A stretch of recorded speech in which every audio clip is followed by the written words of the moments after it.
Sinasabi sa Mateo chapter 5 verse 3, mapapalad ang mga aba na wala nang inaasahan kundi ang Diyos, sapagkat kanila ang kaharian ng langit.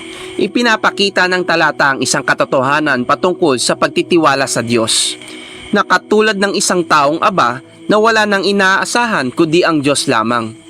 Hindi siya umaasa sa mga taong nakapaligid sa kanya o sa sarili niyang kakayanan o sa mundong ito, kundi tanging sa Panginoon lamang. At kung isa ka na lubos na nagtitiwala sa Diyos sa iyong sitwasyon at naniniwala na wala nang lubos na makatutulong sa iyo kundi ang Diyos lamang, sinasabi ng talata, tayo'y mapalad. Sapagkat sinasabi, ang mga taong ito ay katulad ng mga taong pinaghaharian ng Diyos. Sapagkat isa sa mga malinaw na tinuturo ng Biblia ay ang pagiging dependent ng tao sa Diyos at hindi sa kapwa-tao. Sapagkat sinasabi sa Jeremiah chapter 17 verse 5, sumpain ang mga tao nagtitiwala sa kapwa-tao. Kung kaya, tinuring ng Biblia na mapalad ang mga tao nagtitiwala na katulad ng isang aba sa Diyos nating buhay. Dahil ang kaharian ng langit ay sa atin ng mga nagtitiwala ng lubos sa ating Diyos. Kung kaya't ito ang